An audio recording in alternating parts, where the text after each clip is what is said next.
SIR শুনানির নামে বাংলার একাধিক ফুটবলারকে অহেতুক হেনস্থার অভিযোগ। যথাযথ প্রমাণপত্র থাকা সত্ত্বেও হয়রানির প্রতিবাদে সোমবার পথে নামেন ক্রীড়াবিদরা। ধর্মতলার রানী রাসমণি রোডে ভবানীপুর ক্লাবের সামনে বিক্ষোভ দেখান তারা। প্রাক্তন ফুটবলারদের অভিযোগ, সামান্য কারণে তাদের হেনস্থা করা হচ্ছে।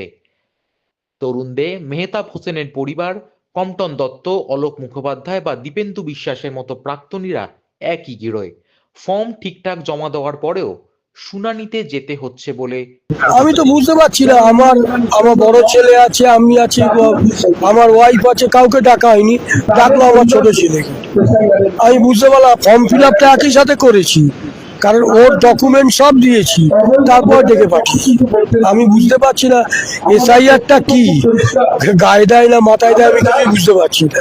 আমি কেন কমটন, আমি শুনলাম মানুষ তখন কমটনটা অনেক প্লেয়ারকেই ডেকেছে, আমি তো একা নয়। আমরা এ দেশের হয়ে খেলেছি, আমাদের তার পরিচিতি লাগবে না? আমরা ভারতবর্ষে জার্সি পরে খেলেছি, এটা খুব দুঃখজনক। হেনস্থা বন্ধের দাবি জানিয়ে নির্বাচন কমিশনকে চিঠি দেওয়ার কথাও ভাবছেন প্রাক্তন ফুটবলাররা।